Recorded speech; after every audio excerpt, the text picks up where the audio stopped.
With a new video. हम यहाँ पर मैथ्स एनसीईआरटी का जो पोर्शन कर रहे थे उसको कंप्लीट करेंगे। अर्थमेट्रिकल प्रोग्रेशन एपी हम यहाँ पर कर रहे थे, उसके कुछ मैंने आपको वर्ड प्रॉब्लम्स बता भी दिए थे। अभी हम उसी को कंटिन्यू करते हुए आगे कि जो बचे हुए वर्ड प्रॉब्लम्स है उसको मैं आपको बताऊंगी कैसे करेंगे। ये बहुत ही इंपॉर्टेंट वर्ड प्रॉब्लम्स होने वाले हैं क्योंकि इसी तरह के वर्ड प्रॉब्लम्स आपके एग्जाम्स में आते हैं। ओके, सो सबसे पहले टाइम वेस्ट ना करते हुए सबसे पहला जो आपका वर्ड प्रॉब्लम है वो आप लोग देख लीजिए। मैं यहाँ पे लिख देती हूँ, find the 31st term of an AP whose 11th term is 38 and the 16th term is 73। Okay, ये आपका क्वेश्चन है। सबसे पहले आप देखिए सॉल्यूशंस। सबसे पहले तो आप ये देख लीजिए कि आपका क्वेश्चन बोल क्या रहा है। आपका क्वेश्चन बोल रहा है कि आपको 31st टर्म इसकी फाइंड आउट करना है। किसकी? एक अर्थमेट्रिकल प्रोग्रेशन है, उसकी 31st टर्म आपको बताना है कि क्या होने वाली है, जबकि उसी सेम अर्थमेट्रिकल प्रोग्रेशन की जो 11th नंबर की टर्म है वो 38 है और जो 16th नंबर की टर्म है वो 73 है। ये आपका क्वेश्चन है। इसमें आपको करना क्या है, इसमें आपको दो इक्वेशंस बनानी पड़ेंगी। जैसे हम linear equation in two variables को सॉल्व करते थे, इसको हम बिल्कुल वैसे ही सॉल्व करेंगे। सबसे पहले आप लिख लीजिए कि आपको गिवन क्या क्या है। तो गिवन आपको क्या क्या है वो आप देख लीजिए। A11 मतलब 11th टर्म आपकी कितनी है? 38। पहले आप ये लिख लीजिए। ओके, उसके अलावा आपके पास 16th टर्म है A16, ये आपकी कितनी है? 73। ये आपको गिवन है और आपको फाइंड आउट क्या करना है, आपको 31st आपको फाइंड आउट करना है। ठीक है, सो ये जो दो आपको दिया हुआ है A11 और A16, उसके बेसिस पे आप दो इक्वेशंस बना लेंगे। तो सबसे पहले आप ये देख लीजिए A11। देखिए ये बता रहा है आपको कि ये A आपकी 11th है, मतलब आपका जो ये आपकी नंबर ऑफ टर्म आपकी कितनी है, पोजीशन क्या है उसकी, 11th नंबर की पोजीशन पे है। सो दैट मीन्स n की वैल्यू यहाँ पर क्या होगी, 11 होगी। सो जनरल फॉर्मूला क्या था, a प्लस n-1d। आपको अभी सिर्फ ये पता है आपका A11 is equal to a plus 11 A11 is equal to a plus 10d। ये आपकी क्या आ जाएगी, ये आपकी आ जाएगी फर्स्ट इक्वेशन। ओके, आप इसको भी फर्स्ट इक्वेशन लिख सकते हैं और या तो आप देख रहे हैं यहाँ पर इसकी वैल्यू ये वाली पुट कर दीजिए। 11th टर्म आपकी कितनी है, 38 है। आप या तो इसको फाइनली आप इसको इक्वेशन आपकी इक्वेशन 1 इसको मान लीजिए। ओके, अभी नाउ आप इसके लिए A16 के लिए देखिए 73। आप यहाँ पर आपकी n की वैल्यू कितनी है, 16 होगी। ऑब्वियसली पोजीशन आपकी 16 है। So A16 is equal to a plus n-1d। A16 is equal to a कितना है, a नहीं पता है आपको, n की वैल्यू यहाँ पर 16 है। ठीक, A16 की वैल्यू कितनी है, 73 is equal to a plus 15d। So ये जो आपका आया है ये आपकी कौन सी हो जाएगी, ये हो जाएगी आपकी सेकेंड टर्म। ठीक है, नाउ आप क्या करेंगे, आपके पास दो इक्वेशन है और linear equation and two variables जब आप पढ़ते थे तो वहाँ पर मैंने आपको प्रीवियस वीडियोस में ही बताया, एलिमिनेशन, सब्स्टिट्यूशन, क्रॉस मल्टीप्लिकेशन या रिड्यूसिबल मेथड का आप इस्तेमाल करके क्या कर सकते हैं, इन दो वेरिएबल्स की वैल्यूज़ को ईजिली डिटरमाइन कर सकते हैं। यहाँ पे हमारे दो वेरिएबल्स कौन कौन से हैं, एक a है और एक d है। ओके, a हमारी फर्स्ट टर्म है और d हमारी कॉमन डिफरेंस है। ठीक है, सो इसको भी हम किस मेथड का इस्तेमाल करके करेंगे, एलिमिनेशन का इस्तेमाल करके करते हैं। एलिमिनेशन काफ़ी इजी पड़ती है, एलिमिनेशन मेथड से इनको आप देखेंगे, सॉल्व करेंगे। सो कैसे करते हैं एलिमिनेशन का इस्तेमाल, 15d इसको आपको सब्सट्रैक्ट करना होता है। And to know more about the linear equation in two variables please go through my previous videos. ये जो मैं इसको डिस्क्रिप्शन बॉक्स में आपको डाल दूँगी या फिर आई बटन में मैं आपको सारी वीडियोस वहाँ पर डाल दूँगी ताकि आपको पता चल जाएगा कैसे करना है। इसको आप सब्सट्रैक्ट करके देखिए। सिंपली करना क्या होता है, पहला रूल ये होता है कि जितनी भी इंडिविजुअल टर्म्स होती है उसमें से कोई भी टर्म कैसी होनी चाहिए, इक्वल होनी चाहिए। आप क्या देख रहे हैं कि जो ए है ये इक्वल है, इसमें आपको कुछ करने की ज़रूरत नहीं है। तो आप इसको डायरेक्ट क्या करिए, सब्सट्रैक्ट करिए। यहाँ पर माइनस प्लस है तो minus, plus become minus, plus become minus, sign change हो जाते हैं बिकॉज हम लोग क्या कर रहे हैं, यहाँ पे सब्सट्रैक्ट कर रहे हैं। ठीक है, ये वाला पूरा टर्म हमारा क्या हो जाएगा, कैंसिल हो जाएगा। ओके, और इसको आप सब्सट्रैक्ट करेंगे, सब्सट्रैक्ट करने पे आपको कितना आएगा, ये 35 आ जाएगा। और 15 में से 10 जाएगा तो ये आपका हो जाएगा 5D हो जाएगा। ठीक है, तो ये हो जाएगा आपका 5D इज इक्वल टू 35।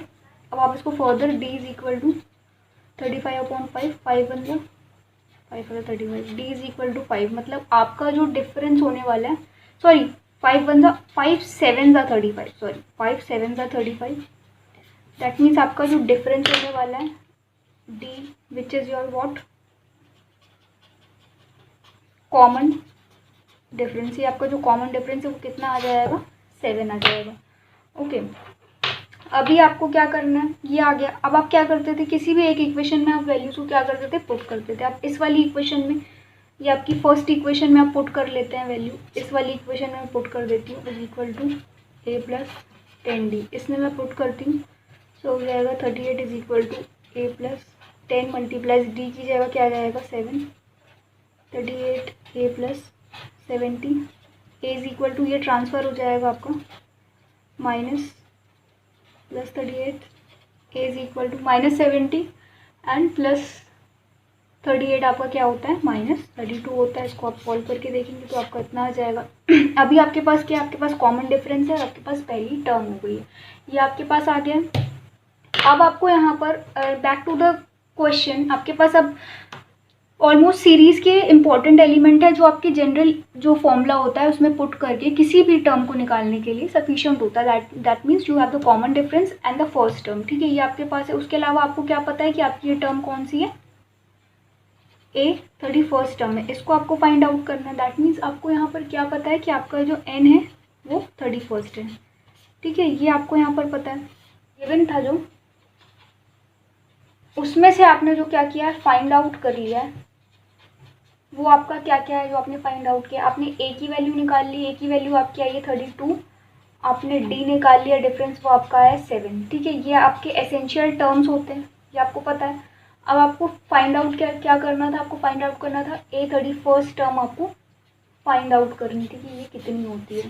ठीक है, आपको एक चीज़ पता है, ये आपकी क्या बता रहा है, पोजीशन बता रहा है, मतलब आपकी नंबर ऑफ पोजीशन क्या है, 31st। ओके, आपका जनरल फॉर्मूला होता है an is equal to a plus n minus 1d, ये होता है। इसमें आप पुट करिए बस, an आपका क्या है, a 31 is equal to a की वैल्यू माइनस 32, n की वैल्यू है आपकी 31 माइनस 1 प्लस है ये, d की वैल्यू आपकी कितनी है, d आपका हो जाएगा 7, a 31 माइनस 32 जो हो जाएगा plus 30 multiply 7। Okay, a 31 is equal to minus 32, इसको आप फर्दर सॉल्व करेंगे, ये आपका हो जाएगा 210।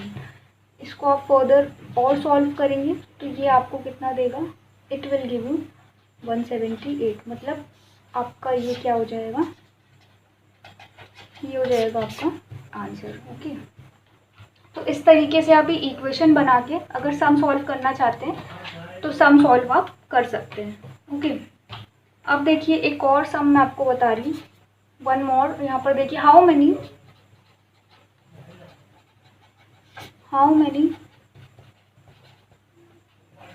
Multiples of 4 lie between 10 and 250। Okay, आपको ये बताना है कि क्या बताना है, आपको सॉल्यूशन देख लीजिए। आपको ये बताना है कि 10 से लेके 250 तक इन दोनों के बीच में किसके 4 के कितने मल्टीपल्स क्या हैं, 4 के कितने मल्टीपल्स मौजूद है। पहली बात, 4 के मल्टीपल्स क्या होते हैं वो आप समझ लीजिए। 4 के मल्टीपल मतलब ऐसे नंबर जो 4 से क्या होते हो, कम्प्लीटली डिवाइड होते हो। 4 के मल्टीपल्स मतलब ऐसे नंबर जो 4 से कम्प्लीटली डिवाइड हो जाते हो। और किन नंबर्स के बीच में, 10 और 25 के बीच में चाहिए आपको। सबसे पहले तो आप ये देख लीजिए कि 10 से बड़ा ऐसा कौन सा नंबर है, इमीडिएट 10 से इमीडिएट बड़ा ऐसा कौन सा नंबर है जो 4 का मल्टीपल है या 4 से कम्प्लीटली डिवाइड होता है। तो वो आपको पता है, 4 1 ज़ा 4, 4 2 ज़ा 8, 8 इज़ लेस देन 10, सो 4 3 ज़ा 12। तो 12 एक ऐसा नंबर होगा जो 10 से बड़ा होगा और 4 का मल्टीपल होगा। ठीक है, पहले तो आपको ये आ गया। ठीक है, उसके बाद आपको पता है कि इसमें कितने का डिफरेंस होने वाला है। इट जस्ट हैविंग द +4, 4 का डिफरेंस होने वाला है, मतलब आपका कॉमन डिफरेंस यहाँ पे होगा 4। आपको सिंपली 4 की टेबल यहाँ पे लिखना है because it's talk about the multiples of 4। Okay, 4 3 ज़ा 12 and this is simply 16 20 24। Okay, ये कहाँ तक जाने वाला है आपका। सो आप इसके लिए आप ये देख लीजिए कि लास्ट वो आपको क्या बोल रहा है कि 250 के अंडर तक, मतलब 250 से या तो 250 और या से 250 से छोटा। तो इसको कैसे पता लगाएंगे आप, मल्टीपल किसका चाहिए, 4 का। तो 4 से आप इसको डिवाइड दे देंगे तो आप क्या देखेंगे कि यहाँ पर आपका क्या रिमाइंडर बचेगा।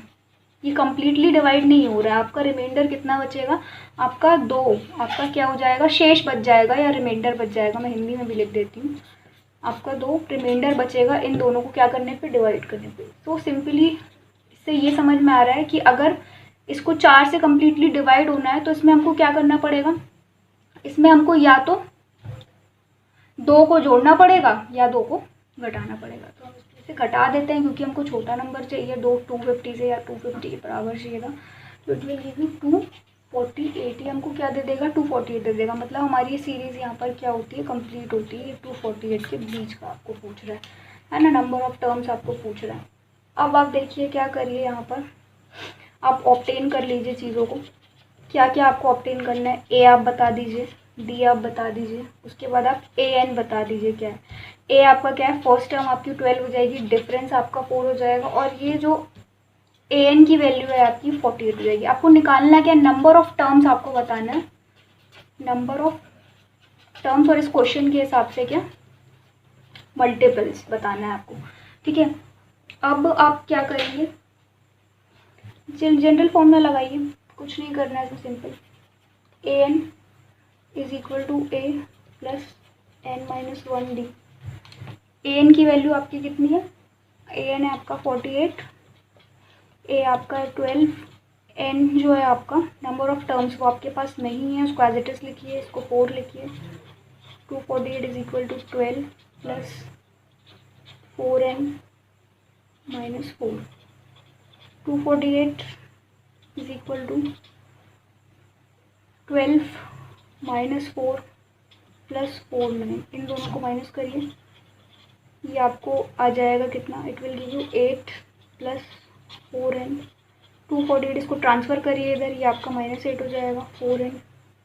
It will give you 240 is equal to 4n। ठीक है, 4n इज इक्वल टू 240, इसको आप फर्दर ट्रांसफ़र करेंगे तो इट विल गिव यू 4 1 से 4, 2 6 24 and 0। So n is equal to आपका क्या आ जाएगा 16। मतलब ये क्या आपकी टोटल नंबर ऑफ टर्म।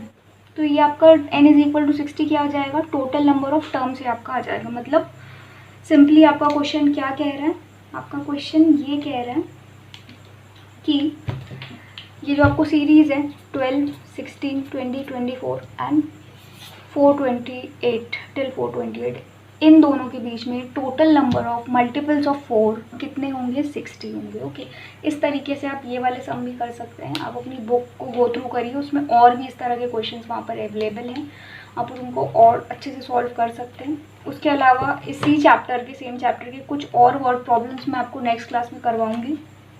उसके बाद हम सम ऑफ nth टर्म की तरफ आगे बढ़ेंगे। आज की ये वाली क्लास यहीं तक। सो if you like this video, please go like, share, subscribe, and don't forget to press the bell icon to get more interesting video on this subject.